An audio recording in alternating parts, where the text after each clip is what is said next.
मरहूमियत का जिक्र कुरान में है, इस्माइल के बजाय ईसार का जिक्र कुरान में है, दाऊद की खिलाफत का जिक्र कुरान में है, सुलेमान की बादशाहत का जिक्र कुरान में है, हजरत यूसुफ के हुस्न का जिक्र कुरान में है, हजरत याकूब और हजरत अयूब के सब्र का जिक्र कुरान में है, हजरत मूसा के जलाल का जिक्र कुरान में है, हारून की फसाहत और बलागत का जिक्र कुरान में है, हजरत ईसा के जमाल का जिक्र कुरान में है। हर चीज का बयान कुरान के अंदर मौजूद है। आज उसी कुरान पर हमला हो रहा है, आज उसी कुरान पर अटैक किया जा रहा है।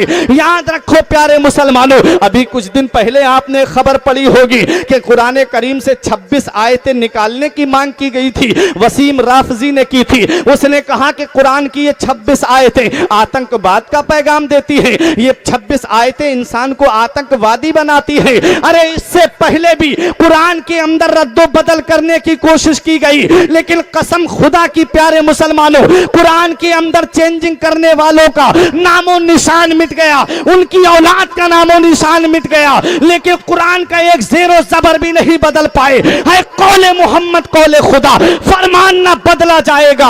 है कौले मोहम्मद कौले खुदा, फरमान ना बदला जाएगा। बदलेगा जमाना लाख मगर कुरान ना बदला जाएगा। नारे तकबीर, नारे रिसालत, नारे गौसियत, मसलके आला गदरत, उर्से मुबारक, जश्न ईद मिलादुन नबी, अल्लामा फुरकान रजा मंजरी भाई जिंदाबाद जिंदाबाद। बदलेगा जमाना लाख मगर कुरान न बदला जाएगा। हजरात, कुरान को कोई नहीं बदल सकता, क्योंकि कुरान की हिफाजत का जिम्मा परवरदिगारे आलम ने लिया है। रब कुरान में इरशाद फरमाता है, नहनु नज़्ज़लना ज़िक्रा व इन्ना लहू लहाफ़िज़ून, हमने कुरान को नाजिल किया है और हम ही कुरान की हिफाजत फरमाने वाले हैं। कुरान की हिफाजत कैसे हो रही है? हाफिजून का तसव्वुर बता रहा है कि कुरान की हिफाजत हुफ़ाज़े किराम के जरिए हो रही है। वाह वाह, बेशक, सुभान अल्लाह। हाफिजून का तसव्वुर बता रहा है कि कुरान करीम की हिफाजत हुफ़ाज़े किराम के जरिए हो रही है। और याद रखो, जंगे यमामा के अंदर 70 के करीब हुफ़ाज़े किराम को शहीद किया गया ताकि कुरान मिट जाए। रूस के अंदर चुन चुन करके हुफ़ाज़े किराम को गोलियों से भून दिया गया ताकि कुरान मिट जाए। लेकिन कुरान को मिटाने की कोशिशें हर दौर में की गई, लेकिन कसम खुदा की कुरान के एक ज़ेरो ज़बर को भी नहीं बदल पाए। जी बेशक, क्योंकि कुरान की हिफाजत का जिम्मा परवरदिगारे आलम ने लिया है। जी जी। यहया बिन अक्सम का एक वाकया है। वो रिवायत करते हैं कि एक यहूदी शख्स मामून रशीद के पास आया और आके कहा, बड़ा फसीहो बलीग अंदाज में गुफ्तगू की। तो मामून रशीद ने कहा, भाई कलमा क्यों नहीं पढ़ लेता, इतनी अच्छी अरबी बोलता है, इतना अच्छा फसीहो बलीग है। उसने कहा, मैं कलमा नहीं पढ़ूंगा। चला गया। 1 साल के बाद आया तो वो मुसलमान था। तो पूछा मामून रशीद ने, तेरे कलमा पढ़ने की वजह? उसने कहा, मेरे कलमा पढ़ने की वजह यह है, मैंने मजहबों का जायजा लिया, मैंने 3 नुस्खे तौरात के लिखे और उसमें घटा बढ़ा दिया, चेंजिंग कर दी, कुछ अपने तरफ से मिला दिया, कुछ निकाल दिया। और मैं सबसे बड़े पादरी के पास लेके गया, मैंने कहा ये नुस्खे मैं तौरात के बेचना चाहता हूँ। उसने तीनों नुस्खे मुझसे खरीद लिए। फिर बोला मैं इंजील के 3 नुस्खे लेकर के गया, उसमें भी घटा बढ़ा दिया। और मैंने जब जाके चर्च के पादरी से कहा ये इंजील के नुस्खे बेचना चाहता हूँ, उसने भी वो नुस्खे मुझसे खरीद लिए। बोला फिर मैं कुरान के 3 नुस्खे लेकर के गया और उसके जेर जबर में मैं रद्दो बदल करके गया। कहता है कि जब मैं एक हाफिज़े कुरान के पास पहुंचा, मैंने कहा ये कुरान करीम के 3 नुस्खे मैं हदिया करना चाहता हूं।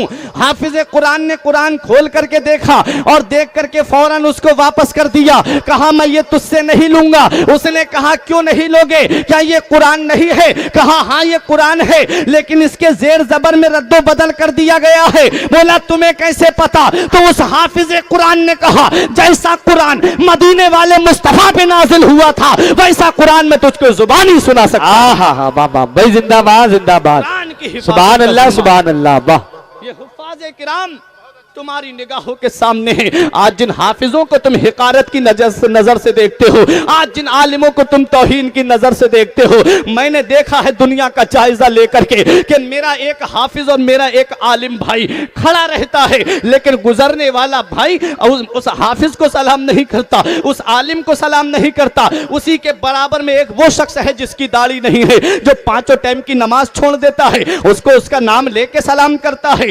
हजरात, जैसे जिना करना गुनाह है, जैसे शराब पीना गुनाह है, जैसे जुआ खेलना गुनाह है, ऐसे ही सबसे बड़ा गुनाह नमाज छोड़ना है। याद रखो, वो बेनमाजी उसको मेरा भाई सलाम करता है, वो बेनमाजी उसको मेरी कौम का नौजवान सलाम करता है। कैसे हो भाई? खैरियत तो है, उसकी खैरियत पूछता है। और उसी के बराबर में एक ऐसा नौजवान खड़ा है जिसके चेहरे पे दाढ़ी है, जिसका लिबास इस्लामी लिबास है, जिसके सर पे टोपी सजी हुई है, जिसको किताब में परफेक्ट तरीके से मैं देखूं तो मैं समझ लूं कि हाँ ये सच्चा मोमिन है, हाँ ये सच्चा मुसलमान है। किताब में उसकी तस्वीर देख लूं। मोमिन कहते किसको है? मोमिन उसे कहते हैं जो खाना खाए तो अपने सर को ढक करके खाना खाए, जब खाना खाए तो बिस्मिल्लाह शरीफ से शुरू करे, जब खाना खाए तो दाहिने हाथ से खाना शुरू करे, और जब हर निवाले पर या वाजिदो या माजिदो पढ़ता रहे। जब लैट्रीन में कदम दाखिल करे तो पहले बायां कदम दाखिल करे, जब लैट्रीन से निकले तो पहले दाहिना कदम निकाले, जब मस्जिद में जाए तो पहले दाहिना कदम दाखिल करे, जब निकाले तो बायां कदम निकाले। परफेक्ट मोमिन जो है, अगर आज के दौर में मैं किसी को कहूं तो वो हाफिज कुरान है, आज के दौर में मैं किसी को कहूं तो वो आलिम दीन है। लेकिन मेरी कौम का भाई उस आलिम को सलाम नहीं करता, उस हाफिज को सलाम नहीं करता। क्यों? क्योंकि मौलाना को सलाम करने का मतलब यह है कि ये चंदा मांगने मेरे घर आ जाएगा। मौलाना को सलाम करने का मतलब यह है ये रसीद लेकर के मेरे घर पे आ जाएगा। अरे नादानो, मैं तुमसे पूछना चाहता हूं, मौलाना रसीद लेकर के तुम्हारे घर आ जाएगा, ये तसव्वुर तुमको कहां से मिला? हाँ, मेरी कौम के हाफिजों ने भी माहौल खराब किया है, लेकिन ये माहौल अपने लिए खराब नहीं किया है। तुमको जरा सोचना चाहिए था। हाफिज के अपने बच्चों के लिए तुमसे मांगता है, आलिम क्या तुमसे अपने बीबी बच्चों के लिए खर्चा मांगता है? क्या हाफिज आलिम तुमसे अपने घर के लिए सवाल करता है? नहीं प्यारे मुसलमानों, अगर वो मांगता है तो मदरसे के लिए मांगता है, मांगता है तो मस्जिद के लिए मांगता है। अरे प्यारे मुसलमानों, आज मैं तुमसे ये पूछना चाहता हूं, हाफिज और आलिम को सलाम करने का मतलब यह है कि वो रसीद लेके तुम्हारे घर आ जाएगा, वो चंदा लेके तुम्हारे घर आ जाएगा? हाँ, माहौल इसलिए ऐसा हुआ कि जब वहाबियों ने 10-10 मंजिला इमारत मदरसे की बना ली, जब बाहर से उनको पैसा मिल गया, उन्होंने अपना मदरसा आलीशान बना दिया और उसके अंदर फ्री तालीम देना शुरू कर दी। मैं एक कौम आज के जो हालात चल रहे हैं वो हालात तुम्हारे सामने पेश कर रहा हूं। जब उन्होंने 10 मंजिला मदरसा बनाया और फ्री तालीम देना शुरू कर दी, तब मेरी कौम के हाफिज के सीने में दर्द उठा, कहीं मेरी कौम का बच्चा उनके मदरसे में ना चला जाए, कहीं मेरा इस्लामी बेटा उनके मदरसे में पढ़ने ना चला जाए, कहीं उनका ईमान खतरे में ना पड़ जाए। इसलिए वो मदरसे की रसीद लेकर के गया। ईद के दिन तेरे बच्चे सिवई खाएं, आलिम जाकर के फितरा इकट्ठा करे। बकरा ईद के दिन तेरे बच्चे गोश्त खाएं और हाफिज और आलिम मदरसे के लिए कुर्बानी की खाले इकट्ठा करता फिरे। अरे रमजान के महीने में तरावी पढ़ के तू चैन से सो जाए और हाफिज और आलिम बंबई के सेठों के घरों के चक्कर लगाए। एक ही दर्द है ना कि रसूलुल्लाह का मदरसा आबाद रहे, एक ही तमन्ना है ना कि रसूलुल्लाह की दरसगाह आबाद रहे। ऐ प्यारे मुसलमान, अपने लिए मांगना जिल्लत है और मदरसे के लिए मांगना बाइस इज्जत है। बेशक। नारे तकबीर, नारे रिसालत, नारे गौसियत, मसलके आला हज़रत उर्से मुबारक अल्लामा फुरकान रज़ा मंजरी भाई, जिंदाबाद जिंदाबाद। हज़रात, तो कुरान, हर चीज का बयान कुरान के अंदर मौजूद है और कुरान इन उलमा इन हुफ्फाज के सीने में महफूज है। और जिस सीने में कुरान होता है वो सीने को मिट्टी नहीं गला सकती। जिस सीने में कुरान होगा उस सीने को जहन्नम की आग नहीं जला सकती। जिस सीने में कुरान होगा उस सीने को कब्र के अंदर मिट्टी नहीं गला सकती। इसलिए कुरान के अंदर हर चीज का बयान मौजूद है। आप अपनी तवज्जो ये मेरी तरफ मरकूज कीजिए और अपनी जगह आराम से बैठे रहिए। कुरान के अंदर हर चीज का बयान मौजूद है। हजरात, अब इंसान परेशान है। सुकून मिलेगा कहाँ, सुकून हासिल कहाँ होगा। हमने कुरान से पूछा, कुरान जब हर चीज का बयान तेरे अंदर मौजूद है तो कुरान बता कि सुकून है कहाँ। तो कुरान जवाब देता है, अला कान खोल के सुन लो, दौलत में सुकून नहीं, पावर में सुकून नहीं, इक्तिदार में सुकून नहीं, बेजिक्रिल्लाही तत्मइन्नुल कुलूब। कान खोल के सुन लो, दिलों को चैन मिलता है तो अल्लाह के जिक्र से मिलता है, दिलों को राहत मिलती है तो अल्लाह के जिक्र से मिलती है। ना दौलत से, ना दुनिया से, ना घर आबाद करने से, ना दौलत से, ना दुनिया से, ना घर आबाद करने से तसल्ली दिल को मिलती है खुदा को याद। हाँ हाँ हाँ, वाह वाह वाह भाई, जिंदाबाद जिंदाबाद, दिलों को चैन, सुभान अल्लाह सुभान अल्लाह।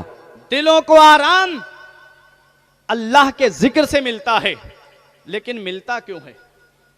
एक जहन में सवाल आया, दिलों को सुकून अल्लाह के जिक्र से मिलता है लेकिन मिलता क्यों है?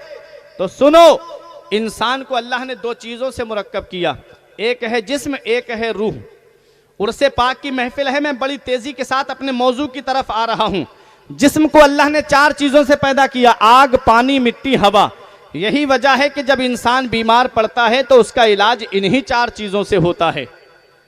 कोई भी दवा हो, चाहे एलोपैथिक हो, चाहे होम्योपैथिक हो, चाहे आयुर्वेदिक हो, कोई भी दवा हो, उसके अंदर डायरेक्ट या इनडायरेक्ट, बिला वास्ता या बिल वास्ता, इन चार चीजों में से कोई ना कोई चीज मिली हुई जरूर होगी, तभी उसका इलाज हो सकता है। हजरात, जब जिस्म बीमार होता है तो उसका पता कैसे चलता है? जब बिरयानी अच्छी नहीं लगती तो जिस्म बीमार है, जब कोरमा अच्छा नहीं लगता तो जिस्म बीमार है, अरे जब दस्तरख्वान अच्छा नहीं लगता तो जिस्म बीमार है। जिस्म बीमार है, इसका पता चल गया कि इलाज दवा से होगा। जब रूह बीमार होगी तो उसका इलाज कैसे होगा?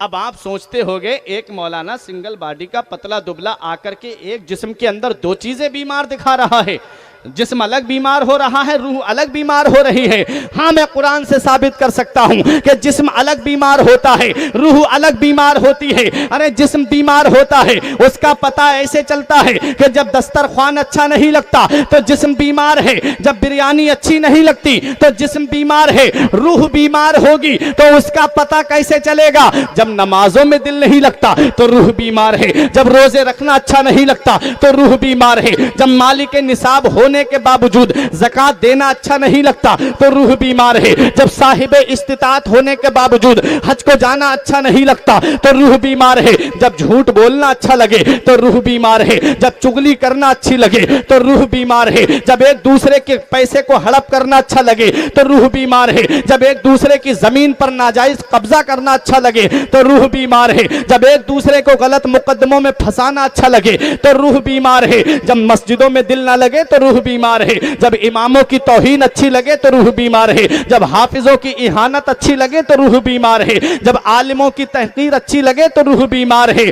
अरे जब सदाकत अच्छी ना लगे तो रूह बीमार है, जब अदालत अच्छी ना लगे तो रूह बीमार है, जब जज्बा सखावत में मजा ना आए तो रूह बीमार है, जब जज्बा शुजाअत अच्छी ना लगे तो रूह बीमार है। जिस्म बीमार होता है तो इलाज दवा से होता है, जब रूह बीमार होती है तो उसका इलाज कैसे होता है? तो आओ ये भी कुरान से पूछते हैं, अरे कुरान ये बता, जब रूह बीमार होगी तो उसका इलाज कैसे होगा? तो कुरान जवाब देता है, 15वां पारा उठा के देखो, वयसअलूना का रूह कुल रूह मिन अम्र रब्बी। कुरान ऐलान कर रहा है, पहले ये पता लगा रूह का ताल्लुक किससे है, पहले ये पता लगा रूह का कनेक्शन किससे है, पहले ये पता लगा रूह का कनेक्शन किससे है। नारे रिसालत, नारे रिसालत, मसलक आला हजरत, नारे तकबीर, नारे रिसालत, नारे तकबीर, नारे रिसालत, मसलक आला हजरत, मसलक आला हजरत, नारे तकबीर, नारे रिसालत।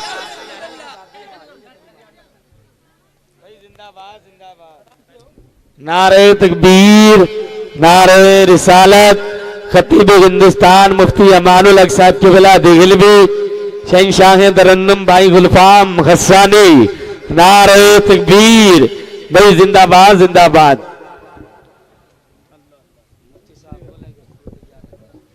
बैठ जाएं आप, थोड़ा थोड़ा करीब में आ जाएं ताकि मुझे भी बोलने में थोड़ा अच्छा लगे।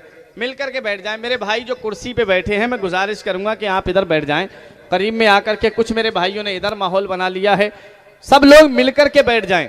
मैं बड़ी तेजी के साथ अपने कुछ औलिया किराम के ताल्लुक से बयान करके बड़ी तेजी के साथ आपके सामने से रुखसत हो जाऊंगा। ये उलमाए किराम मिंबर नूर पे तशरीफ़ फरमा है। हमारे खुसूसी खतीब अहले सुन्नत मुफ्ती अमानुल हक साहिब किबला देहलवी की आमद हो चुकी है। वहीं शायर खुसूसी शायर इस्लाम गुलफाम हस्सानी साहिब किबला बहुत लंबा सफ़र करके आज आपके दयारे मोहब्बत में पहुँचे हैं। आप तमामी हजरात अपनी जगह तशरीफ़ रखें, ज़रा मोहब्बत से दुरूद पाक पढ़ के सुना दे। अल्लाहुम्मा सल्ली अला सय्यिदिना व मौलाना मुहम्मदिन व बारिक वसल्लम सलातन व सलामन अलैका या रसूल अल्लाह सल्लल्लाहु तआला अलैहि वसल्लम। हजरात, तो मैं अर्ज ये कर रहा था कि जब जिस्म बीमार होता है तो इलाज दवा से हो जाता है, जब रूह बीमार होती है तो फिर उसका इलाज कैसे होता है? तो कुरान जवाब देता है, पहले ये पता लगा रूह का ताल्लुक किससे है, रूह का कनेक्शन किससे है, रूह रिलेटेड किससे है, रूह कनेक्टेड किससे है। हमने कहा कुरान तू ही बता दे, तो कुरान जवाब देता है व यसअलूना का अनिर रूह कुल रूह मिन अम्र रब्बी। रूह का ताल्लुक परवरदिगारे आलम से है, रूह का कनेक्शन मौला से है, रूह रिलेटेड मौला से है। अरे जब जिस्म बीमार होता है तो इलाज दवा से होता है, और जब रूह बीमार होती है तो इलाज जिक्र खुदा से होता है। जब रूह बीमार होती है तो इलाज जिक्र खुदा से होता है। ना दौलत से, ना दुनिया से, ना घर आबाद करने से तसल्ली दिल को मिलती है, खुदा को याद करने से। सुभान अल्लाह। बेशक अब दो चीजें मैंने बताई हैं, बहुत गौर से सुनना। एक है जिस्म, एक है रूह। जिस्म को अल्लाह ने चार चीजों से पैदा किया, आग, पानी, मिट्टी, हवा। रूह हुक्म रब का नाम है। रूह अल्लाह के हुक्म से एक शय है। रूह मरती मिटती नहीं है, रूह बदन से निकाल ली जाती है। मौत जिस्म को आती है, रूह को नहीं आती। अब रूह में भी दो चीजें हैं। अब रूह में भी दो चीजें हैं, एक है रूह और एक है रूहानियत। एक है रूह और एक है रूहानियत। जैसे इंसान, इंसानियत, आदमी, आदमियत।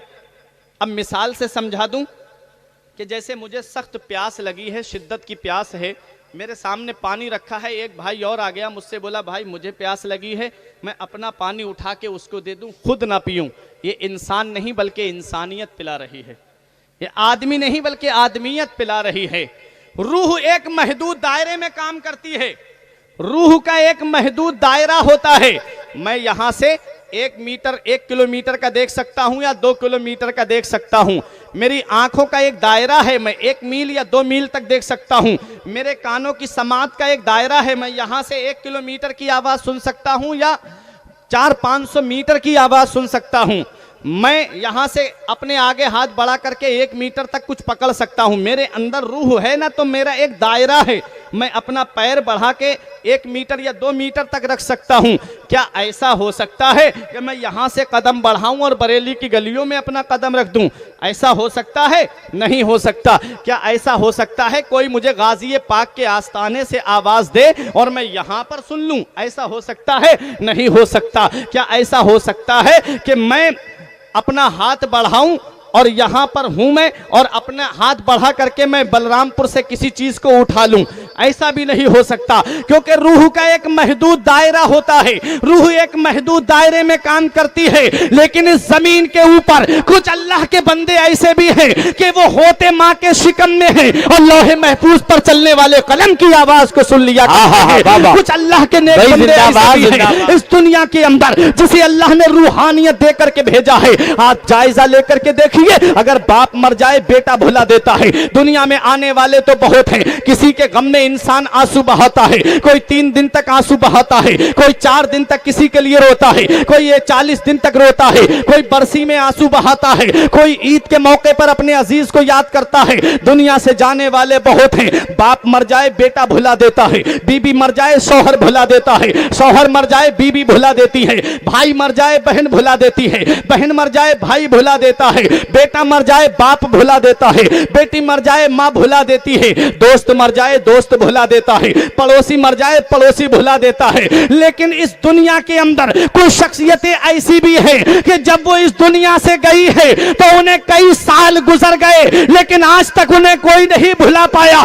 क्या कोई हजरत इब्राहिम शाह को भुला पाया? क्या कोई हुजूर मलंग को भुला पाया? क्या कोई सैयद सादत मसूद गाजी को भुला पाया? क्या कोई आला हजरत को भुला पाया? क्या कोई हुजूर हुजूर अल्लामा हशमत अली को भुला पाया? क्या कोई शाहजी मियाँ को भुला पाया? क्या कोई हुजूर ख्वाजा गरीब नवाज को भुला पाया? क्या कोई गौसे आजम को भुला पाया? क्या कोई साबिर पाक को भुला पाया? क्या कोई बाबा फरीद को भुला पाया? गौसे आजम तो बगदाद में है, मेरा गरीब नवाज तो अजमेर में है, मेरा साबिर तो कलियर में है, मेरा गाजी तो बहराइच की सरजमीन पर आराम फरमा रहा है, और हजरत इब्राहिम शाह आपकी सरजमीन पर आराम फरमा रहे हैं। लेकिन दुनिया से जाने वाले तो बहुत हैं। पड़ोसी मर रहा है, पड़ोसी भुला दे रहा है, बेटा मर जाए बाप भुला दे रहा है। क्या वजह है कि इस दुनिया से जाने वाले बहुत हैं? ये आम इंसान भी दुनिया से जा रहा है, और ये अल्लाह वाले भी दुनिया से पर्दा करके जा रहे हैं। क्या वजह है? तो ये अल्लाह वाले जो गए हैं, ये अपने रब को राजी करके गए हैं, अपने रसूल को राजी करके गए हैं,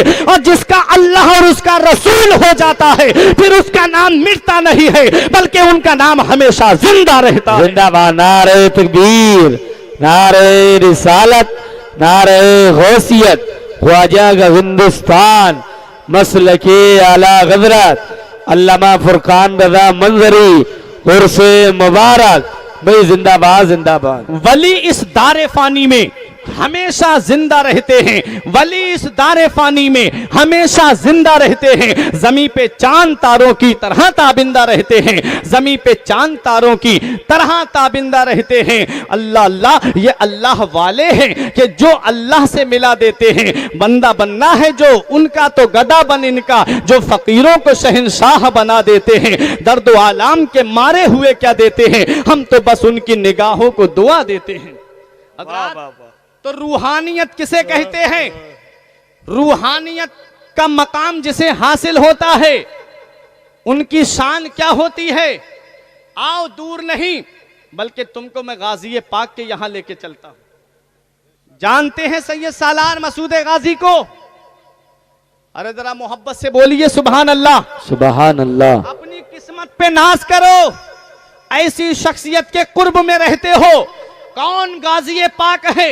ये वो सैयद सालार मसूद गाजी है कि गौसे आजम से तकरीबन 65 साल पहले पैदा हुए, और गरीब नवाज से तकरीबन 132 साल पहले पैदा हुए। आज जिस हिंदुस्तान की सरजमीन पर तुम इस्लाम के हसीन गुलशन में सांसें ले रहे हो, मर्तबा गौसे आजम का बड़ा है, शान गौसे आजम की बड़ी है। मैं पैदाइश के एतबार से बोल रहा हूँ, वो सैयद सालार मसूद गाजी हैं। गरीब नवाज के हिंदुस्तान में आने से तकरीबन 100 साल पहले, 100 साल पहले इस हिंदुस्तान की सरजमीन पर, बहराइच की सरजमीन पर जिसने इस्लाम का झंडा लहराया है, उसी को दुनिया सैयद सालार मसूद गाजी कहती है। वाह वाह वाह वाह भाई, जिंदाबाद जिंदाबाद।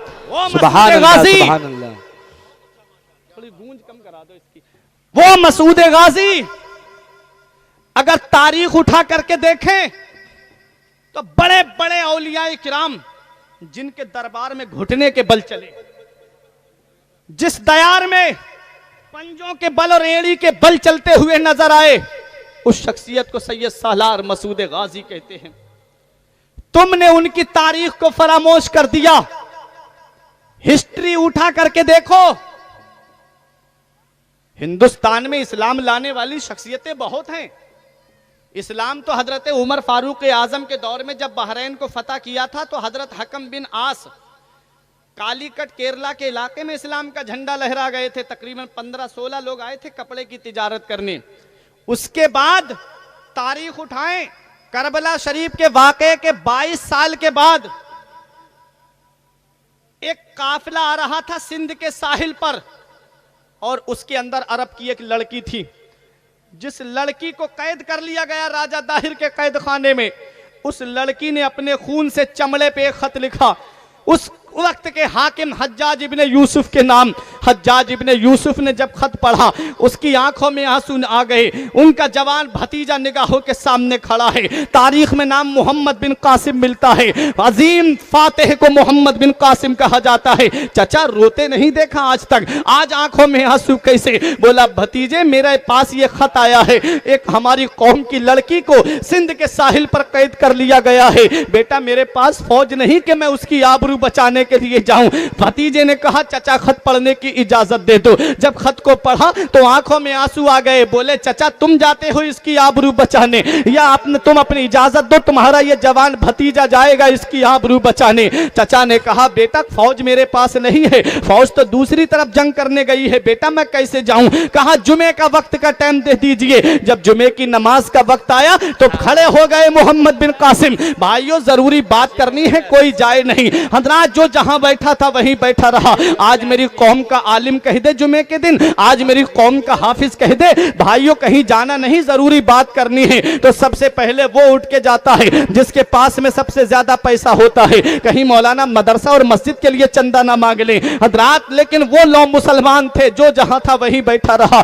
जुमे की नमाज के बाद में कहा ए मोहम्मद बिन कासिम किस लिए रोका है। तब मोहम्मद बिन कासिम ने वो खत कहा कि ये पढ़ के सुनाना चाहता हूं। उस खत में लिखा हुआ था बिस्मिल्लाहिर्रहमानिर्रहीम, एक मजलूम लड़की का खत उसके कौम के बादशाह के नाम। मैं राजा दाहिर के कैद खाने में कैद हूं, अगर मेरी आबरू लूट ली गई, अगर मेरी इज्जत लूट ली गई तो बादशाह कयामत का दिन होगा, तेरा गिरेबान होगा और मेरा हाथ होगा। मैं रब की बारगाह में तुझे पेश करके कह दूंगी मौला मेरी आबरू लुटती रही, ये चैन से सोता रहा, मेरी इज्जत लुटती रही, ये आराम से सोता रहा, मेरी इज्जत से खिलवाड़ होता रहा, ये ख्वाब खरगोश के मजे लेता रहा। हम मोहम्मद बिन कासिम ने जब खत पढ़ के सुनाया तो हर इंसान की आंखों में आंसू आ गए। बोले क्या चाहते हो मोहम्मद बिन कासिम। कहा मैं जाऊंगा अपनी बहन की आबरू बचाने, मैं जाऊंगा अपनी बहन की इज्जत बचाने, मैं जाऊंगा अपनी बहन की आबरू को बचाने के लिए। तब बूढ़ों ने एक जुबान हो के कहा था, जवानों ने एक जुबान हो के कहा था ए मोहम्मद बिन कासिम अगर तेरे पास इतना वक्त है कि घर से तलवारें लेकर के आ जाएं तो बता दे, और अगर इतना भी वक्त नहीं है तो मदीने वाले मुस्तफा के गुलाम खाली हाथ चलने के लिए तेरे साथ तैयार है, खाली हाथ चलने के लिए तेरे साथ तैयार है। मोहम्मद बिन कासिम 22 साल के वाक़े, करबला के वाक़े के 22 साल के बाद में सिंध के साहिल पर आकर के राजा दाहिर के कैद खाने की ईंट से ईंट बजा दी और अपनी बहन की आबरू बचा करके जब उसको लेकर के अरब की तरफ चलने लगे तब किसी ने मोहम्मद बिन कासिम से कहा ए मोहम्मद बिन कासिम इतनी बड़ी ताकत से टकराने आ गया, इतनी बड़ी फौज से टकराने आ गया, तुझे डर नहीं लगा। कहा मैं डरता हूं तो सिर्फ अपने परवरदिगार से डरता हूं, मैं डरता हूं तो सिर्फ अपने अल्लाह से डरता हूं। कहा ए मोहम्मद बिन कासिम ये तेरी रिश्ते में लगती कौन है। कहा ये मेरी बहन लगती है। बोले हम खूब जानते हैं तू रहने वाला कहां का, ये रहने वाली कहां की, ये तेरी कैसी बहन लगती है। तब मोहम्मद बिन कासिम ने कहा अरे नस्ली रिश्ते तुम तलाश करो, हम तो मदीने वाले मुस्तफा का रिश्ता तलाश करते हैं, हम तो मदीने वाले मुस्तफा का रिश्ता तलाश करते हैं। कहा ए मोहम्मद बिन कासिम भारत के 7 समंदर पार करके इतनी बड़ी ताकत से टकराने आ गया, कौन सी ताकत पे भरोसा करके आया है, कौन सी जात पे तकिया लगा के आया है। तो शायर की जुबान में सुनो यही जवाब दिया मोहम्मद बिन कासिम ने, न ताअत पर न तकवा पर न ज़ुहदो इत्तिका पर है, न ताअत पर न तकवा पर न ज़ुहदो इत्तिका पर है, हमारा नाज जो कुछ है मोहम्मद मुस्तफा। नारे तकबीर, नारे रिसालत। जिसने औलिया किराम कॉन्फ्रेंस, जिसने औलिया किराम कॉन्फ्रेंस, नारे तकबीर, नारे रिसालत। जिंदाबाद जिंदाबाद। ये मोहम्मद बिन कासिम है। करबला के वाक़े के 22 साल के बाद इस हिंदुस्तान में इस्लाम का झंडा लहरा दिया। उसके बाद जब 400 सदी हिजरी आती है तब सैयद सालार मसूद गाजी के मामू जिनको तारीख में तारीख में जिनको महमूद गजनबी के नाम से जाना जाता है, उन्होंने हमला किया था सोमनाथ के किले पर और वो सोमनाथ का किला फतह हो गया था। और दाहिनी जानिब से जिस शख्सियत ने सोमनाथ के किले पे सबसे पहला इस्लाम का परचम गाड़ा था उसी शख्सियत को दुनिया सैयद सालार मसूद गाजी कहती है। जरा तारीख उठा करके देखो 405 हिजरी में पैदा हुए और 424 हिजरी में जामे शहादत नोश किया। और रात ये 19 साल के करीब उम्र हुई है मेरे गाजी की, लेकिन तारीख बताती है, इस्लामिक हिस्ट्री हमें ये दर्श देती है, तारीख इस्लाम हमें ये पैगाम देती है कि मेरे गाजी पाक के मुकाबले में तकरीबन 17 या 21 राजा मिलकर के आए थे। 21 राजा एक शख्सियत के मुकाबले के लिए आए। आज तुम पार्टियों में बट गए, तुम कहते हो फला पार्टी मुसलमान मुसलमानों की हमदर्द है, तुम कहते हो फला पार्टी मुसलमानों की मुआफिक है,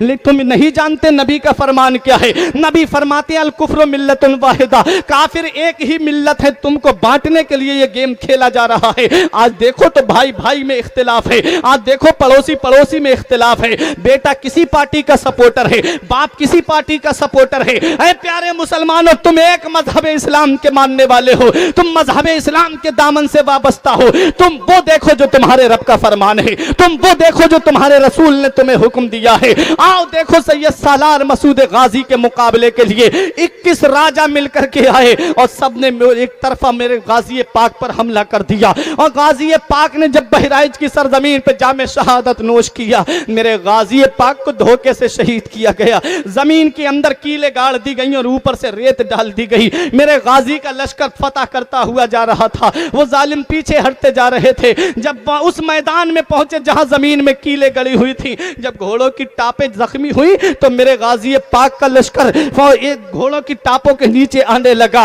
एक जालिम ने एक पहाड़ की आड़ लेकर के मेरे गाजी के एक तीर मारा जो आपके हुलकूम पर लगा। मेरे गाजी घोड़े से नीचे तशरीफ लाते हैं। सिकंदर दीवाने ने अपनी आगोश में ले लिया। सिकंदर दीवाने की आंखों में आंसू आ गए। मेरे आका, आपने इस्लाम का परचम बुलंद किया है, आपने इस्लाम का झंडा लहराया है, आपके बाद इस्लाम का परचम कौन बुलंद करेगा, आपके बाद इस्लाम का झंडा कौन लहराएगा। मेरे गाजी ने देखा मेरा दीवाना रो रहा है, आंखों से आंसू निकले, मेरे गाजी के चेहरे पर गिरे। मेरे गाजी ने आंखें खोल के फरमाया, मत रो सिकंदर दीवाने, मत रो, आंसू मत बहा। ये इस्लाम अल्लाह का पसंदीदा दीन है, ये इस्लाम अल्लाह का पसंदीदा दीन है, इसकी हिफाजत के लिए अल्लाह अपने महबूब बंदों को भेजता रहता है। मेरे गाजी पाक इस दुनिया जाहिरी से पर्दा करने वाले हैं। सिकंदर दीवाना रो रहा था। मेरे गाजी ने फरमाया, रोते क्यों हो, आज तो मैं अपने नाना जान का चेहरा देखने जा रहा हूं, आज तो मैं अपने नाना जान का दीदार करने जा रहा हूं।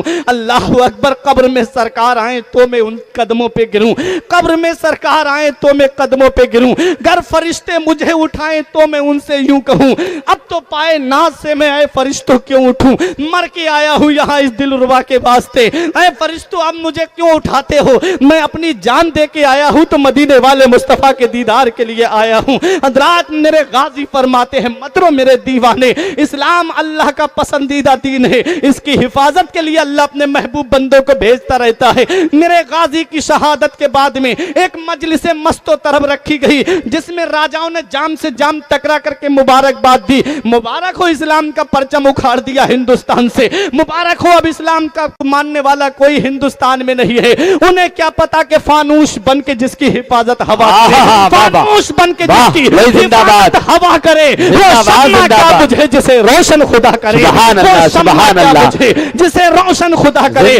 नूरे हक इस्लाम है, उसको बुझा सकता है कौन, जिसका हामी हो खुदा उसको मिटा सकता है कौन। जिंदाबाद, नारे तकबीर, नारे रिसालत, नारे गौसियत, मसलके आला गजरत, हुर्से मुबारक, अल्लामा फुरकान रजा मंजरी, नारे तकबीर। भाई जिंदाबाद जिंदाबाद। हजरात, मेरे गाजी की शहादत के बाद सोचा कोई नहीं आएगा अब हिंदुस्तान में, वो आया। अब एक भी भाई खामोश नहीं रहेगा। वो आया, वो आया इस्लाम का परचम लेकर के, जिसे दुनिया अताए रसूल कहती है, जिसे दुनिया ख्वाजाए ख्वाजगान कहती है, जिसे दुनिया ख्वाजाए हिंदुस्तान कहती है, वो जिसे दुनिया हिंदल वली कहती है, वो आया हिंदुस्तान की सरजमीन पर। दिखा दिया दुनिया वालों को, कुरान करीम एक हाथ में है, दूसरे हाथ में तस्बीह है, और अल्लाह अल्लाह करते हुए जब मेरा गरीब नवाज इस हिंदुस्तान की सरजमीन पर आया तो लाहौर की सरजमीन पर शहाबुद्दीन मोहम्मद गौरी से मुलाकात हुई। बोला, बाबा कहां का इरादा है? फरमाया, हिंद का इरादा है। बोला, बाबा हिंदुस्तान न जाओ, वहां कोई अल्लाह अल्लाह करने वाला नहीं, वहां कोई नबी को पुकारने वाला नहीं। बाबा तुम हिंदुस्तान जाके क्या करोगे? फरमाया, कहना क्या चाहता है? बोला, इतना बड़ा लश्कर लेकर गया, मैं वहां के राजा से हार गया, मैं वहां के राजा से शिकस्त खा के आ गया। बाबा 40 फकीरों की जमात लेके जा रहे हो, लड़ने के लिए तलवार नहीं है, पीने के लिए पानी नहीं है, चढ़ने के लिए सवारी नहीं है, बाबा कौन सी ताकत पे भरोसा है? तो गोया यही जवाब दिया शायर की जुबान जुबान में शेर सुनो कि न ताअत पर, न तकवा पर, न ज़ुहदो इत्तिका पर है, हमारा नाज जो कुछ है मोहम्मद मुस्तफा पर है। वाह वाह वाह, सुभान अल्लाह। दिखा दिया मेरे गरीब नवाज ने, इरशाद फरमाया, ए शहाबुद्दीन मोहम्मद गौरी सुन ले, जब तू हिंदुस्तान गया था तो अपनी तलवार पे भरोसा करके गया था, जब तू हिंदुस्तान गया था तो बर्छी पे भरोसा करके गया था, जब तू हिंदुस्तान गया था तो नेज़े पे भरोसा करके गया था, जब तू हिंदुस्तान गया था तो अपने लश्कर पे भरोसा करके गया था। मैं हिंदुस्तान जा रहा हूं तलवार पे भरोसा करके नहीं, मदीने के ताजदार पे भरोसा करके जा रहा हूं, उम्मत के गमख्वार पे भरोसा करके जा रहा हूं। तलवार ना नेजा न सिपर लेके चले हैं, तलवार ना नेजा न सिपर लेके चले हैं, हम घर से मदीने की नजर लेके चले हैं। हाँ हाँ हाँ, बाबा नारे जिंदाबाद। तकबीर, नारे तकबीर, अल्लाह, नारे रिसालत, या रसूल नारे रिसालत। ख्वाजा का हिंदुस्तान, ख्वाजा का हिंदुस्तान, सैयद सालार मसूद गाजी, सैयद सालार मसूद गाजी, मसलके आला हजरत, मसलके आला हजरत, नारे तकबीर, नारे रिसालत। वो मेरे मसूद गाजी जिन्होंने बहराइच, आप तो किस्मत पे नाज करो, इतनी अजीम शख्सियत के कुर्ब में रहते हो, वो अजीम शख्सियत जिनकी अजमत व शान को बयान करते हुए हजरत तारिकुस सल्तनत सैयद आली नसब हुजूर मखदूम अशरफ जहांगीर सिमनानी फरमाते हैं कि जब मैं बहराइच की सरजमीन पर गया, मैंने गाजी पाक के आस्थाने पर हाजिरी दी, तो फरमाते हैं मैंने जितना खिज़र अलैहिस्सलाम को गाजी पाक के आस्थाने पर देखा है, इतना किसी बुजुर्ग की खानका में नहीं देखा। फरमाते हैं एक दिन में मैंने 70 मरतबा हजरत खिज़र अलैहिस्सलाम की जियारत की है। ये वो आस्थाना है मेरे गाजी का। हजरात जरा गाजी पाक की अजमत व शान तो देखो, मेरे गाजी की अजमत व शान के बारे में हजरत अब्दुल हक मुहद्दिस देहलवी ने अखबारुल अखयार के अंदर लिखा, मेरे गाजी की अजमत व शान के बारे में बाबाए जमाना हुजूर बाबा फरीदुद्दीन गंज शकर ने सीरत बाबा फरीदुद्दीन के अंदर लिखा है। मेरे गाजी की अजमत व शान के बारे में शेख अलाउल हक पंडबी की किताब के अंदर लिखा है। मेरे मसूद गाजी की अजमत व शान के बारे में ख्वाजा बंदा नवाज गेसू दराज ने अपनी किताब रफीक के हबीब के अंदर लिखा है। मेरे गाजी की अजमत व शान के बारे में मेरे इमाम अहले सुन्नत आला हजरत अजीमुल बरकत ने अल मलफूज शरीफ के अंदर उनका जिक्र किया है। मेरे गाजी पाक की सीरत पर अनवार मसूदी उठा के देखें, मिरातुल असरार उठा के देखें, सीरत तारीख फरिश्ता उठा करके देखें, और तारीख की बड़ी बड़ी किताबें उठा करके देखें। वो बड़ी बड़ी किताबें आज भी दुनिया वालों को पुकार के ये पैगाम दे रही हैं। ये सारी सीरत की किताबें, ये सारे मलफूजात, ये सारे रसाइल आज भी हिंदुस्तान वालों को ये पैगाम दे रहे हैं कि जमीने हिंद पर तेरा बड़ा एहसान है गाजी, जमीने हिंद पर तेरा बड़ा एहसान है गाजी, यहाँ के जर्रे जर्रे में तेरा फैजान है गाजी। वाह वाह वाह। जनाबे खिज़र को देखा है अक्सर तेरी गलियों में, जनाबे खिज़र को देखा है अक्सर तेरी गलियों में, न जाने किस बुलंदी पर तेरा ऐवान है गाजी। मदारिस हो मसाजिद हो, नमाजें हो अजाने हो, यहाँ जो कुछ भी है तेरा ही तो फैजान है गाजी। वाह वाह। ओ मेरे मसूद गाजी शेख अलाउल हक पंडबी जब बंगाल से चले हाजिरी देने, तो लोगों ने कहा हुजूर सवारी कर लेते हैं, फरमाया नहीं पैदल जाऊंगा। कहा हुजूर जूता पहन लीजिए, चप्पल पहन लीजिए, बड़ी दिक्कतों का सफर है। तो फरमाते हैं अगर मैं जूता पहन के जाऊंगा या सवारी पे जाऊंगा तो गाजी पाक को सफर की बातें कैसे सुनाऊंगा। इतने बड़े अल्लाह के वली जो मखदूम अशरफ जहांगीर सिमनानी के पीरो मुर्शिद हैं, वो 3 महीने लगे पैदल आए बहराइच में, 3 महीने कयाम किया, 3 महीने के बाद वापस बंगाल पहुंचे। जब औरंगजेब आलमगीर बादशाह हाजिरी के लिए आया तो साथ में शेख सरमद रहमतुल्लाह अलैह थे।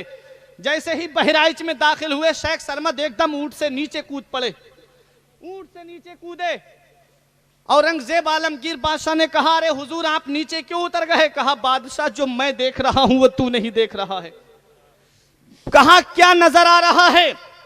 शेख सरमद ने अपना हाथ उनके सर पे रखा तो जमीन का निचला हिस्सा रोशन हो गया, हर तरफ शहीदों के जिस्म नजर आ रहे थे, अल्लाह अल्लाह, हर तरफ शुहदा के जिस्म नजर आए। वो मेरे गाजी का आस्थाना है। बड़े बड़े औलियाए किराम ने आकर के यहाँ हाजिरी दी। मैंने रूह और रूहानियत के ताल्लुक से जिक्र किया था।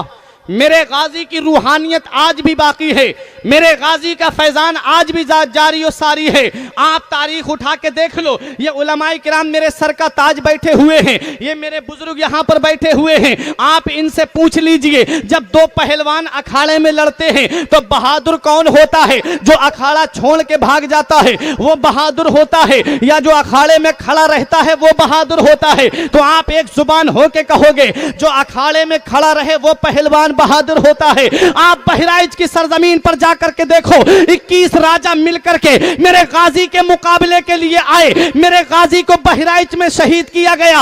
आज उन 21 राजाओं की नस्लें आपको नहीं मिलेंगी, आज उनका नामो निशान मिट गया और कोई इस बात पर इत्तेफाक नहीं करता। कोई कहता है वो पारसी थे, कोई कहता है वो जैन थे, कोई किसी भी धर्म का बताता है, लेकिन आज भी बहराइच में जाकर देखो, मेरे गाजी के आस्ताने पर, उस आस्ताने पर आज भी हुसैनी परचम लहरा रहा है और पूरी दुनिया को मेरे गाजी का आस्ताना ये पैगाम दे रहा है कि इस्लाम था, इस्लाम है, इस्लाम रहेगा। कुरान था, कुरान है, कुरान रहेगा।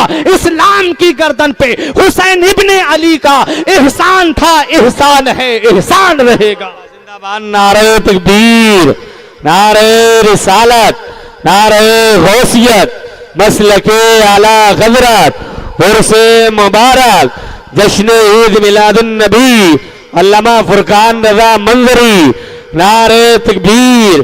भाई जिंदाबाद, जिंदाबाद, सुभान अल्लाह, सुभान अल्लाह। हजरात, तो ये है मेरे गाजी का आस्ताना। दुनिया पुकार के कहती है ज़मीने हिंद पर तेरा बड़ा एहसान है गाजी, यहाँ के जर्रे जर्रे में तेरा फैजान है गाजी। जनाबे खिज़र को देखा है अक्सर तेरी गलियों में, न जाने किस बुलंदी पर तेरा ऐवान है गाजी। मदारिस हो, मसाजिद हो, अजाने हो, नमाजें हो, यहाँ जो कुछ भी है तेरा ही तो फैजान है गाजी। आज भी इनकी रूहानियत जारी है, जिसे अल्लाह रूहानियत दे के भेजता है उनका नाम मिटता नहीं है, बल्कि लोगों के दिलों में नक्श हो जाता है। परवरदिगार कुरान में फरमाता है, इन्नल लजीना आमनु व अमिलु स्वालिहाती सयजअलु लहुमुर रहमानु बुद्दा, बेशक वो लोग जो ईमान लाए और अच्छे काम किए, अन करीब अल्लाह उनकी मोहब्बत लोगों के दिलों में डाल देगा। आज मेरे गाजी की मोहब्बत लोगों के दिलों में पिन्हा है, आज भी मेरे गाजी की मोहब्बत लोगों के दिलों में जागुजी है। मेरे गाजी का नाम कोई नहीं मिटा सकता। मेरे गाजी के मज़ार पर आज भी परचमे हुसैनी लहरा के दुनिया वालों को पैगाम दे रहा है।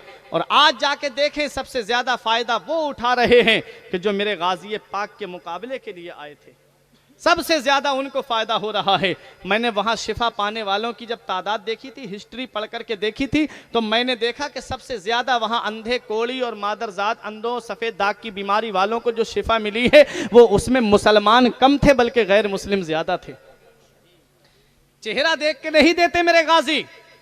अब आखिरी बात सुन लो, मैं तकरीर खत्म करने जा रहा हूं क्योंकि मेरे पास वक्त बहुत कम है। खुसूसी खिताब आपका समाप्त करना है, पीरे तरीक़त की भी आमद हो गई है।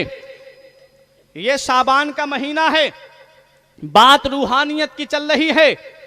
रूहानियत जिसे मिलती है उसकी शान क्या होती है।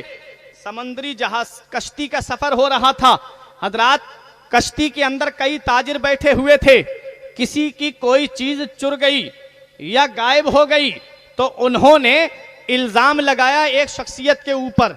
नाम तारीख में हजरत ख्वाजा उवैसे करनी मिलता है। यह जिक्र इसलिए मैंने किया क्योंकि 2 दिन के बाद शब बारात है और हजरत उवैसे करनी की याद मनाई जाती है। हजरत उवैसे करनी वो नबी के आशिक हैं। मिशकात शरीफ के अंदर हदीस पाक उठा के देखो, नबी ने फरमाया सहाबा से, सहाबा कर्न में मेरा एक आशिक रहता है जिसकी एक बूढ़ी माँ है और उसको सफ़ेद दाग की बीमारी हो गई थी। उसने दुआ की, अल्लाह ने शिफा दे दी। 1 दिरहम या 1 दीनार के बराबर वो बीमारी बाकी रह गई है। ये उसकी पहचान है, उसका नाम उवैस बिन आमिर है। हजरात, ये हजरत उवैसे करनी को जो सहाबियत के दर्जे से महरूम रहे, नबी ने खैरुत ताबईन इनको फरमाया है। ये हजरत उवैस करनी वो हैं जो अपनी माँ की खिदमत में लगे रहते थे। माँ की खिदमत करने का उनको इनाम ये मिला कि मदीने वाले मुस्तफ़ा ने उनको सलाम कहलवाया और फरमाया, उमर अली जब तुम्हारी मुलाकात मेरे उवैस से हो तो मेरे उवैस को मेरा सलाम कह देना और कहना मेरी गुनाहगार उम्मत के लिए मगफिरत की दुआ करे, मेरी गुनाहगार उम्मत के लिए बख्शिश की दुआ करे। ऐ प्यारे मुसलमानों, आज ऐसा कौन सा गुनाह है जो हमारे अंदर मौजूद नहीं है, लेकिन मदीने वाले मुस्तफ़ा हम गुनाहगारों के लिए मगफिरत की दुआ कर भी रहे हैं और अपने महबूब गुलामों से करा भी रहे हैं। हजरात जरा सोचो तो सही, हजरत उवैस करनी माँ की खिदमत में लगे रहते थे। माँ बाप का मकाम बहुत बड़ा है, माँ बाप की अजमत बहुत बड़ी है, माँ बाप की शान बहुत बड़ी है। अब माँ बाप के ताल्लुक से मैं नौजवानों को यह पैगाम दे के अपनी जगह बैठना चाहता हूँ। आज मेरा नौजवान भाई चौराहे पे खड़े होके कहता है मेरे बाप ने मेरे लिए किया क्या है, मेरी माँ ने मेरे लिए किया क्या है। अरे नादान, जब तुझको बोलना नहीं आता था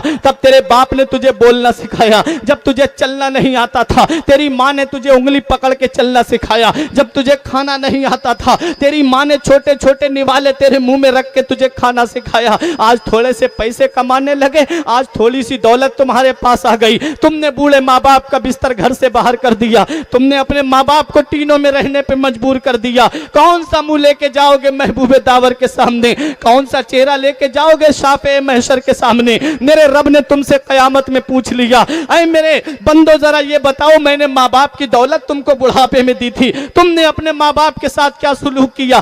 क्या जवाब दोगे? उनका बिस्तर घर से बाहर करके आए हैं, उन्हें झोपड़ी में रहने पे मजबूर करके आए हैं, उन्हें टीनों में रहने पे मजबूर करके आए हैं। ऐ प्यारे मुसलमानों, नबी की हदीस पाक सुनो। मेरे आका इरशाद फरमाते हैं माँ बाप की रजा में अल्लाह की रजा है, माँ बाप की नाराजगी में अल्लाह की नाराजगी है। हजरात मदीने वाले मुस्तफ़ा फरमाते हैं कि माँ बाप की रजा में अल्लाह की रजा है। अगर तुम्हें यह देखना है कि मेरा रब मुझसे राजी है या नहीं है, अगर तुम्हें यह देखना है कि मेरा रसूल मुझसे राजी है या नहीं है, तो घर में देख लो माँ बाप तुमसे राजी है या नहीं है। अगर माँ बाप तुमसे राजी है तो समझ लो तुम्हारा रब तुमसे राजी है, तुम्हारा रसूल तुमसे राजी है। माँ बाप अल्लाह की बहुत बड़ी नेमत है, माँ बाप अल्लाह का बहुत बड़ा सरमाया है।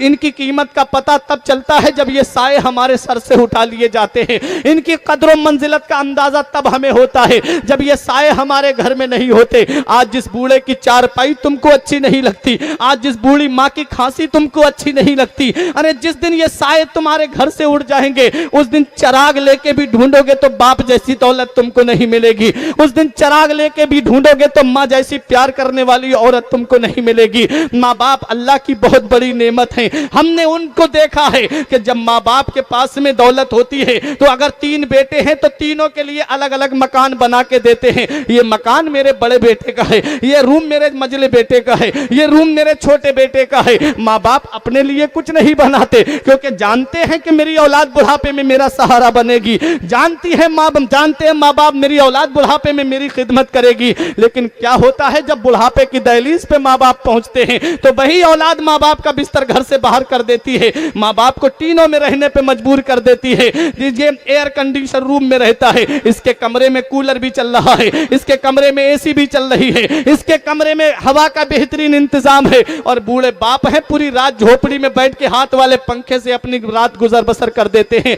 ईद के दिन तेरे बच्चे कहते हैं अब्बा नए कपड़े चाहिए, तू मॉल से कपड़े खरीद के लाता है, तू दुकानों से कपड़े खरीद के अपने बच्चों को नए कपड़े पहनाता है। जरा तू अपने बाप की खिदमत पे तो गौर कर लेता, तेरे बाप ने तेरे लिए किया क्या है। तेरी माँ ने कह दिया था तेरे बाप से ईद पर मेरा बेटा नए कपड़े पहनेगा, तेरे बाप ने शिद्दत की गर्मी में जाके दूसरों की मजदूरी करके तेरे लिए ईद पर कपड़े बनाए, तेरे बाप ने रक्षा चला करके पैसे ला करके तेरे लिए ईद पर नए कपड़े बना करके दिए। तुमने अपने बचपन को फरामोश कर दिया, तुमने अपने बचपन को भुला दिया। याद रखना प्यारे मुसलमानों, पहली मोहब्बत माँ बाप की दुनिया में जो बदला मांगती है। अगर तुम अपने माँ बाप के साथ भलाई करोगे तो तुम्हारी औलाद तुम्हारे साथ भलाई करेगी। अगर तुमने अपने माँ बाप के साथ भलाई नहीं की तो ये उम्मीद मत रखना कि तेरी औलाद तेरे साथ बुढ़ापे में साथ देगी या तेरी साथ भलाई करेगी। पहली मोहब्बत है माँ बाप की जो दुनिया में बदला मांगती है। आज तुम्हारी औलाद बीमार पड़े, चीज की कदर चीज के ना होने पे की जाती है। औलाद वाले हो तुम, अक्सर में तुम्हारे घरों में औलादें होंगी। पता तब चलता है इंसान को माँ बाप क्या है जब खुद बाप बनता है, पता तब चलता है इंसान को जब खुद बाप बनता है। जब औलाद बीमार पड़ती है ना तो तो डॉक्टरों के घरों के चक्कर काटता है, तुलसीपुर के डॉक्टर से फायदा नहीं होता, बलरामपुर में लेकर के जाता है, बलरामपुर के डॉक्टर से फायदा नहीं होता, लखनऊ या बहराइच या दिल्ली लेके जाता है और डॉक्टरों से जाके यही कहता है डॉक्टर साहब मकान बिके तो बिक जाए, घर बार बिके तो बिक जाए, प्रॉपर्टी बिके तो बिक जाए, जमीन जायदाद बिके तो बिक जाए, लेकिन मेरी औलाद को कुछ नहीं होना चाहिए, मेरे बेटे को कुछ नहीं होना चाहिए। ऐ प्यारे मुसलमानों, मैं तुमसे पूछना चाहता हूं, कैसे तुमने अपने बचपन को फरामोश कर दिया, कैसे तुमने अपने बचपन को भुला दिया। आज जब तुम्हारी औलाद बीमार पड़ी तुम परेशान हो गए, आज जब तुम्हारी औलाद के पेट में दर्द हुआ तुमने डॉक्टरों के घरों के घरों के चक्कर लगा के अपने पैर की चप्पलें घिस ली। तुमने कैसे अपने बचपन को फरामोश कर दिया। आज जिस दौर में तुम जी रहे हो ये दौर बड़ा तरक्की याफ्ता दौर है। आज तो तुम्हें सवारी का इंतजाम मिलेगा, आज तो बसों का इंतजाम है, आज तो ट्रेनों का बहुत बेहतरीन इंतजाम है, आज तो हर घर में मोटरसाइकिल मिलेगी, अक्सर घरों में तुमको कारें मिल जाएंगी। अब से जरा 30-35 साल पीछे पलट के चलो, मेरे बुजुर्ग जानते हैं 30-35 साल पीछे कैसा गरीबी का दौर था। किसी किसी के घर में साइकिल हुआ करती थी, किसी किसी के घर में मोटरसाइकिल पाई जाती थी, लेकिन उस वक्त में जब तुम छोटे से थे, जब तुम बीमार पड़े थे, तब तुम्हारा यही बूढ़ा बाप तुमको लेकर के डॉक्टरों के घरों पे गया था, यही तेरी माँ तुझको लेकर के डॉक्टरों के घरों पे गई थी। बाप के पैर में चप्पल नहीं होती लेकिन तुझे डॉक्टर के पास लेकर के गया, माँ के सर पे चादर नहीं होती, बारिश होने लगती तो माँ तुझे तेरे ऊपर चादर डाल देती लेकिन तुझे भीगने नहीं देती। रास्ते में नदी या नाला आ जाता तेरा बाप तुझे ऊपर उठा लेता, खुद भीग जाता लेकिन तुझको भीगने नहीं देता। कैसे तुमने अपने बचपन को भुला दिया, कैसे तुमने अपने बचपन को फरामोश कर दिया। आज जब तुम्हारी औलाद हुई है तब तुमको पता चला कि बाप क्या होता है। आज जब तुम्हारी औलाद है, मेरी माँ और बहनों, आज तुम भी यहाँ से एक पैगाम लेकर के जाओ। आज सैयद हुजूर इब्राहिम शाह बाबा के उर्स में आए हो, आज ये पैगाम फुरकान का दिल की तख्ती पर लिख करके ले जाओ। अपनी सासों की इज्जत करो क्योंकि तुम्हें भी किसी दिन सास बनना है। अपने ससुर की इज्जत करो क्योंकि ये बूढ़े वो माँ बाप हैं कि जिनकी खिदमत का सिला अल्लाह दुनिया ही में दे दिया करता है।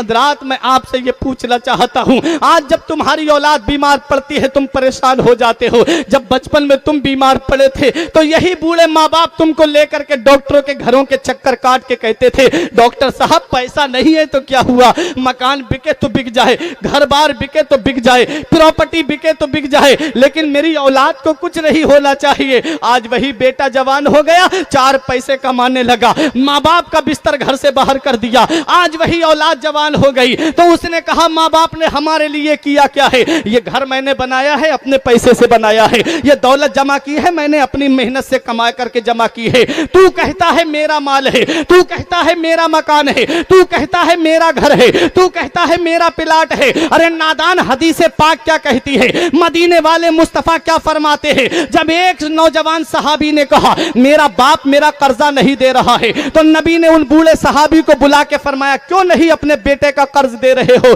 तब उसने कहा था, तब बूढ़े सहाबी ने रो के कहा आका जब मेरे जिस्म में ताकत थी, जब मेरे जिस्म में कुव्वत थी, मैं पैसे कमा के लाता अपनी औलाद को खर्च के लिए देता था। आज मेरा बेटा मुझे पैसे खर्च को देता है तो कर्जे के तौर पे देता है और मुझसे कहता है कि मैं कर्ज बतौर दे रहा हूं, ये पैसे मुझे वापस चाहिए। आका मेरे जिस्म में ताकत रही है, मेरे जिस्म की हड्डियों ने जवाब दे दिया आका मैं कैसे इसका कर्जा उतारूं। तब मेरे नबी ने उसका जुमला सुनकर के हदीस पाक है बका रसूलुल्लाह सल्लल्लाहु अलैहि वसल्लम व असहाबहु, मेरे आका रोने लगे और सहाबाए किराम भी रोने लगे। नबी ने इरशाद फरमाया मेरे सहाबा, इस बूढ़े सहाबी की दर्द भरी दास्तान सुनकर सिर्फ मैं ही नहीं रो रहा हूं बल्कि मेरे इर्द गिर्द जितने पत्थर हैं वो भी आंसू बहा रहे हैं, जितने डेले हैं वो भी आंसू बहा रहे हैं। अरे नादान, जिस घर में माँ बाप को सताया जाता है, जिस घर में माँ बाप पे जुल्म किया जाता है, जिस घर में माँ बाप की इज्जत नहीं की जाती है, अल्लाह उस घर से बरकतें उठा लेता है, अल्लाह उस घर से रहमतें उठा लेता है।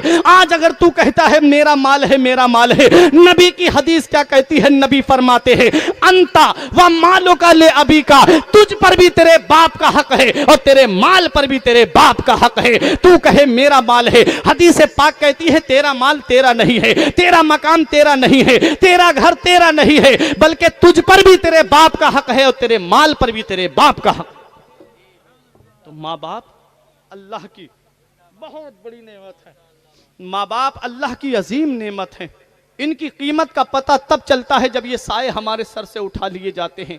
फिर चराग लेके भी ढूंढेंगे ना, तब भी हमको माँ बाप जैसी दौलत नहीं मिलेगी। इसलिए ये पैगाम ले जाओ कि मुश्किल से चंद बच्चों को पाला था जतन से, बुढ़ापे में मेहनत का सिला उनसे ना पाई।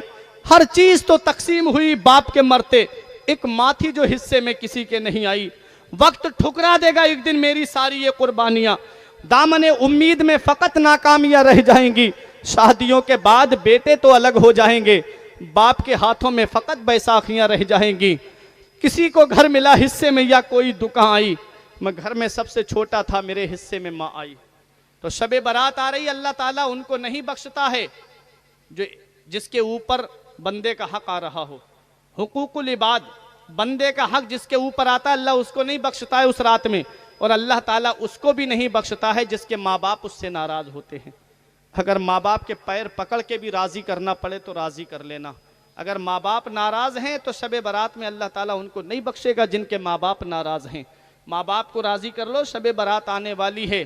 चाहते हो रब तुम्हें जन्नत दे, चाहते हो रब तुम्हें जन्नत में आला मकाम अता फरमाए, तो अपने माँ बाप की खिदमत करो। तुम अपने माँ बाप की खिदमत करोगे, तुम्हारी औलाद तुम्हारी खिदमत करेगी।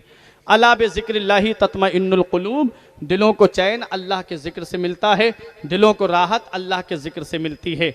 मैं दुआ करता हूँ परवरदिगार आलम की बारगाह में, मेरे कुछ अर्ज़ करने में सबक़त लिसानी की वजह से या बतक़ाज़ा बशरियत कोई गलती हो गई हो, मौला मुझे माफ़ फरमाए। अस्तग़फ़िरुल्लाह रब्बी मिन कुल्ले ज़ंबियों व अतूबु इलैहि, कलमा तैयब पढ़ने ला इलाहा इल्लल्लाहु मुहम्मदुर रसूलुल्लाह सल्लल्लाहु अलैहि वसल्लम। ये ज़िंदगी सवारिए, दिलशाद कीजिए, लम्हात ज़िंदगी के ना बर्बाद कीजिए। जब मकसद हयात इबादत खुदा की है, पढ़िए नमाज, मस्जिदें आबाद कीजिए। सभी के सामने एक दिन ज़रूर आता है, ये हुस्न फ़ानी है लेकिन गुरूर आता है।